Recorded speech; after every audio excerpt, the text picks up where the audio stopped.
Saúdo a amada igreja com a paz do Senhor. Meus amados irmãos, louvado e exaltado seja o nome do Senhor pela tua vida. Agradeça a Deus pelo seu amor, misericórdia e graça. Sabemos e reconhecemos o quanto precisamos deste Deus. Amém? Vamos refletir na palavra de Deus. Amém? Vamos ler o que ficou registrado aqui na palavra do Senhor em Mateus capítulo 18, versículo 20, que diz assim: porque aonde estiverem dois ou três reunidos em meu nome, aí eu estou no meio deles. E aí, irmão, nós vamos aprender algo muito importante. Para nós chegarmos até o versículo 20, nós precisamos voltar um pouco em Mateus, capítulo 18, versículo 15. Amém? Olha que interessante. Quando nós chegamos em Mateus 18, 15, diz assim: ora, se o teu irmão pecar contra ti, vai e repreende-o entre ti e ele só. Entre ti e ele o que, irmão? Entre ti e ele só. Preste atenção. Glória a Deus. Vamos aprender. Olha que interessante, né? Mas se não te ouvir, leva ainda contigo um ou dois, para que, pela boca de duas ou três testemunhas, toda palavra seja confirmada. Amém? Aprendemos uma grande verdade aqui. Se o teu irmão tem algo contra ti, se tem algum problema que muitas vezes você precisa sim estar debaixo da vontade de Deus para poder chegar a esta pessoa, procurar reconciliar aquela situação, é muito importante quando você toma atitude. Porque isso demonstra que você está debaixo da vontade de Deus. Não é vergonhoso. Muitas vezes, o nosso irmão às vezes está com algum problema por coisa tão fútil, por coisa tão pequena, mas por falta de maturidade ou por pouco tempo de fé, muitas vezes aquela pessoa se aborrece por coisa pequena. E muitas vezes é necessário nós tomarmos atitude por amor que nós temos ao nosso irmão. É muito importante quando nós temos atitude. E aqui quando vai falar que quando tu tiver algo, quando teu irmão tiver algo contra ti e vai entre ele e tu só, não precisa você esperar quando estiver em uma roda de oração ou arrodeado de amigos, ou quando você subir no púlpito e chegar, olha, eu quero pedir perdão a alguém e tal, porque alguém tem algo contra mim. Não, não, não, pelo amor de Deus. Perdão, pelo amor de Deus, não. Vamos entender a forma que Deus nos ensina a trabalhar para que venhamos sim a adquirir sabedoria do alto e saber ganhar o nosso irmão. É claro que há sim também aqui uma grande verdade. Olha só, quando a gente chega no versículo 17, diz assim: e se não escutar, dizeis à igreja.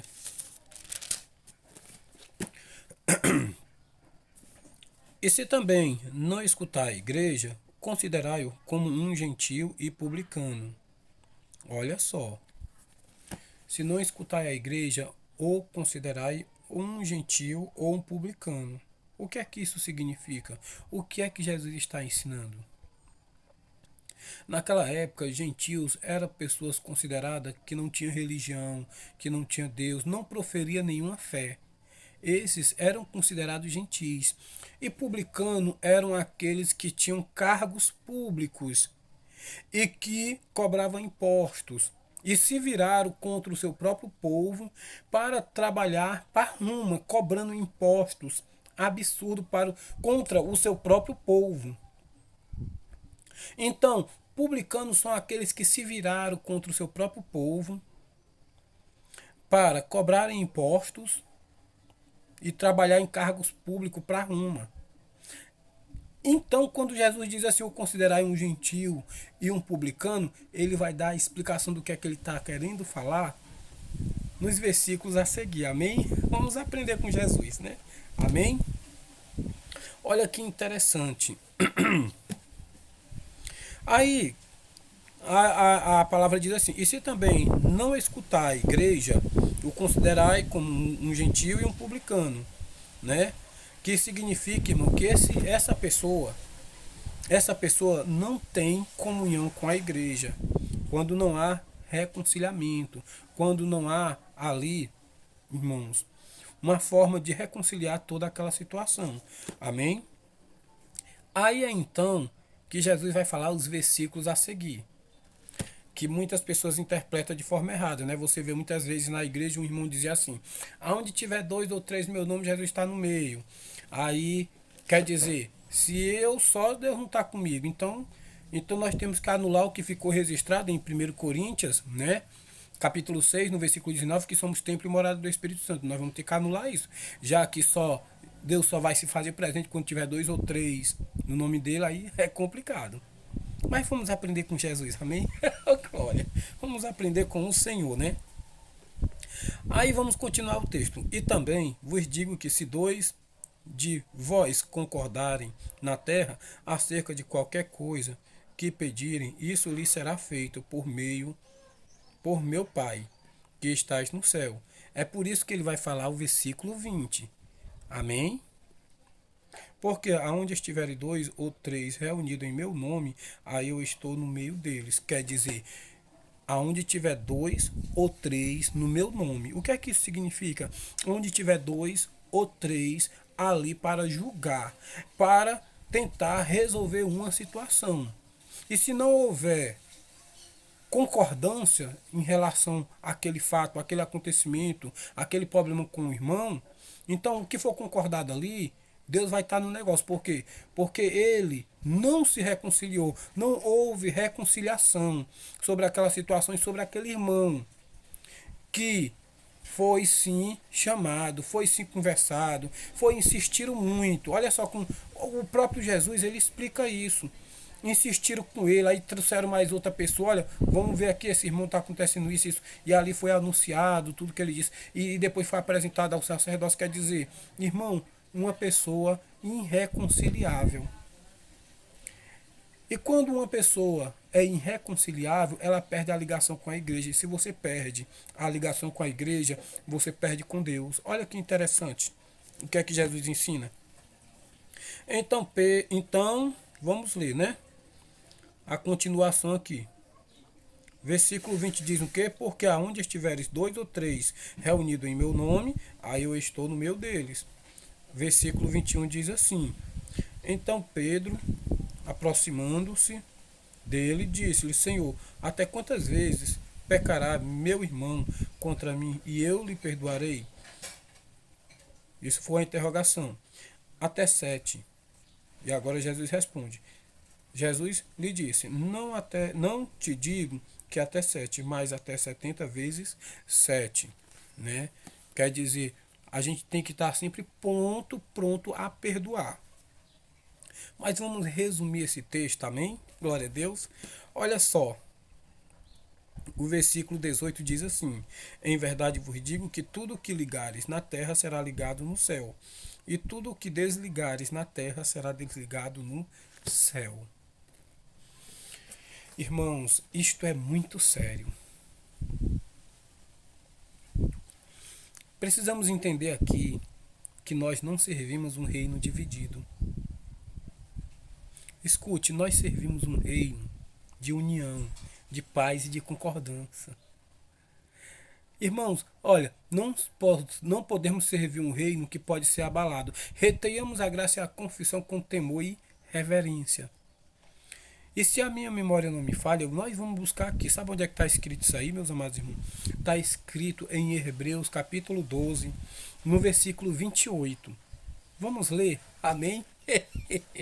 Vamos lá, olha que maravilha, né? A gente aprender as coisas de Jesus, né? Ô glória, né? Olha só, vamos ler. Hebreus 12, versículo 28. Pelo que tendo recebido um reino que não pode ser abalado, retenhamos a graça pela qual sirvamos a Deus agradavelmente com reverência e piedade. Olha que forte, irmão. É muito forte. Piedade que significa temor. Amém? Olha como é importante, meus amados irmãos, nós entendermos o propósito de Deus na minha e na tua vida. Porque nós vamos ser desafiados todos os dias. Para que nós venhamos perder a comunhão e a ligação que nós temos com Deus. Hebreus, capítulo 12, 14. Amém? Que diz assim: Segui a paz com todos e a santificação, sem a qual ninguém verá o Senhor, tendo cuidado de que ninguém se prive da graça de Deus, e de que nenhuma raiz de amargura brotando vos perturbe, e por ela muito se contamina.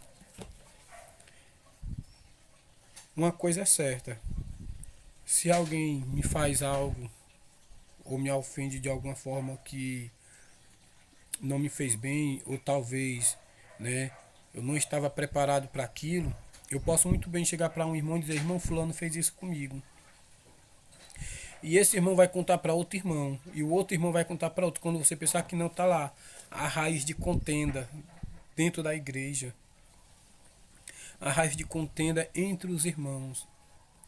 Irmãos, e isso, irmão, é só o que o inimigo quer. É que a gente perca a presença. É que a gente perca o amor e a comunhão com a igreja. Isso é muito sério. Precisamos, meus amados irmãos, ouvir a voz de Deus e nos fortalecer. Porque Ele é o Senhor da nossa vida. Ele nos comprou com o seu sangue. E Ele tem poder para ajudar a mim e a você. E a mudar a situação. E se você está passando por isto, clame ao sangue de Jesus. Peça a Ele: Senhor, me lava com o teu sangue. Meus amados irmãos, eu gostaria de dizer uma coisa muito importante. E depois nós vamos sim entender o lado espiritual da palavra de Deus, o lado sobrenatural, porque tem promessas para nossas vidas terrenas, de Deus cuidar de nós, de Deus nos fortalecer, de Deus dar já um trabalhozinho para nós se sustentar. Então existe a promessa terrena para Deus sempre cuidar da sua igreja, mas existe também promessas espirituais para nos fortalecer. Amém? Olha só que interessante, irmãos. Quando nós vamos ler Mateus 3:11, o que é que diz lá, Mateus 3:11? João Batista vai dizer assim: olha, eu vos batizo com água para arrependimento, mas aquele que vem após mim, ele vos batizará com o Espírito Santo e com fogo. Irmãos, que fogo é esse que João Batista falou? Talvez alguém possa chegar e dizer para você, né, juntar todo o texto e dizer assim: não, esse fogo é o fogo que condena, esse fogo é o fogo do juízo, esse fogo é o fogo que vai levar as pessoas para o inferno. Não, não é isso. Pelo amor de Deus, meus amados, não vamos juntar os textos, não vamos juntar os versículos, vamos separar bem devagarzinho, com calma, que a gente vai entender. Amém? Glória a Deus. Olha só que interessante. Quando nós vamos ler essa passagem bíblica, que é falada e declarada por João Batista, ele não tá, ele pode prestar atenção que ele faz uma separação, porque a continuação diz o quê? Que ele tem a pá e ele tem recolherá o seu trigo, né? Que ele tem a pá, recolherá o seu trigo. A Bíblia diz que ele tem um celeiro, que quer dizer plantação, né? E ele recolherá o seu trigo e ele colocará no canto guardado, né? Mas a palha ele colocará de molho, para que depois seja lançado no fogo. Escute bem, para que depois seja lançado no fogo. Aí já é outro fogo, não é o mesmo fogo que João Batista falou. Amém? Sabe o que representa este fogo, irmão? Este fogo, irmão, representa purificação. Vocês lembram de Isaías capítulo 6? O que foi que Deus falou para a boca do profeta? Isaías capítulo 6, eu vou ler aqui, meus amados irmãos. Em nome de Jesus eu vou ler, para vocês verem como é interessante as coisas de Deus. Olha só.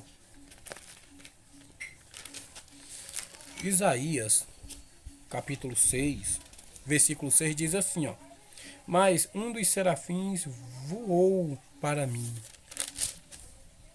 trazendo nas mãos uma brasa viva que tirara do altar, com uma terna, e com ela tocou a minha boca e disse: eis que isto tocou os teus lábios, e as tuas iniquidades foram tiradas, e purificado os teus pecados. Então, fogo aqui também representa purificação. É por isso que em Atos capítulo 2 a Bíblia vai dizer que veio um vento veemente, como, que veio um vento como de um fogo, né? E falaram em línguas como de fogo, né? E ali aconteceu coisas maravilhosas. Que ali foi a descida do Espírito Santo, que está até hoje ajudando a igreja.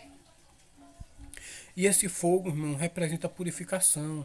Na palavra de Deus existe o fogo do juízo de Deus. Nós sabemos dessa grande verdade que não se pode negar. Nós sabemos que Sodoma e Gomorra, quando o juízo de Deus veio à terra e desceu, veio sobre fogo e enxofre. Ali foi o próprio juízo de Deus que desceu ali. A palavra diz que o pecado lá fedia na narina de Deus. Era muito pecado.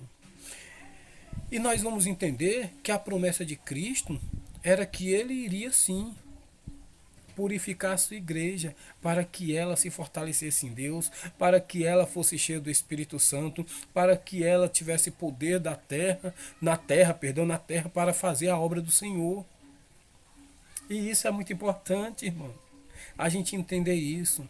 Então, quando nós passamos por situações que muitas vezes nos leva até mesmo a perder a ligação com os céus, a ligação com Jesus, a ligação com a igreja, precisamos pedir ao Senhor: Senhor, purifica o meu coração, a minha alma, a minha mente. Me liberta deste mal, cuida de mim. Tira toda mágoa, todo rancor, toda amargura, tudo aquilo que não é de ti. Eu te peço em nome de Jesus, ore, meus amados irmãos, tenha fé e creia que Ele tem poder para isso, para mudar o quadro, para mudar a tua situação e todos os teus problemas. Porque o nosso Senhor e Salvador Jesus Cristo tem poder. E se tem uma coisa que nessa terra nós vamos lutar, vai ser com vidas. Nós vamos lutar muito com vidas, irmão, mas tem uma coisa que nós temos que entender. Vamos ler Efésios, capítulo 6. Ah, irmão, então eu já conheço essa passagem. Amém. Você conhece e vai escutar mais uma vez. Amém? É, glória a Deus. Olha só, Efésios 6 diz o que, irmãos? Olha que coisa. A partir do versículo 10 diz assim, ó: nós demais irmãos, meus, fortalecei-vos no Senhor e na força do seu poder. Olha que interessante. Olha que interessante, né? Fortalecei-vos no Senhor e na força do seu poder. Revesti-vos de toda a armadura de Deus. Quem não conhece essa passagem bíblica maravilhosa, que até hoje ela é viva no teu coração e é para aconselhar a tua vida, amém? Glória, amém? Olha só, irmão. Para que possais estar firme contra as astutas ciladas do diabo, porque não temos que lutar contra carne e sangue. Não temos que lutar contra. Você não tem que lutar contra mim e nem eu tenho que lutar contra você. Você não tem que lutar com aquela pessoa da direita ou da esquerda. Você não tem que lutar com aquela pessoa que muitas vezes te incomoda. Você não tem que lutar com aquela pessoa que muitas vezes é um vizinho, que da qual muitas vezes lhe entristece pelo comportamento. Tenha visão espiritual. Lute com as armas certas. E ele vai te dar a vitória, porque há poder no nome e no sangue de Jesus. Irmãos, muitas coisas maravilhosas eu poderia falar sobre esse assunto. Eu ainda vou, em nome de Jesus, abrir um canal só para isso. Para a gente refletir nas coisas maravilhosas. Amém? Mas eu quero dizer que essa palavra ela é uma bênção para a tua vida. Guarde ela, se fortaleça nela. Não deixe o inimigo roubar a tua bênção. Porque a nossa luta não é contra o sangue e nem contra a carne, mas principados e potestades. No reino das trevas, nos lugares celestiais. Amados irmãos, vamos se fortalecer em Deus. Porque há poder no nome de Jesus para cuidar de nós, há poder no nome do Senhor para mudar toda a situação de nossa vida. Essa palavra é para você que estava precisando ouvir algo de Deus. Essa palavra é para você que estava buscando uma resposta do Senhor. E o Senhor fala com você, dizendo: assim como resolver o teu problema, assim como mudar o quadro e a situação. E eu digo: não deixe o inimigo bagunçar na tua vida. para que você perca a ligação com os céus, com Deus o Todo-Poderoso.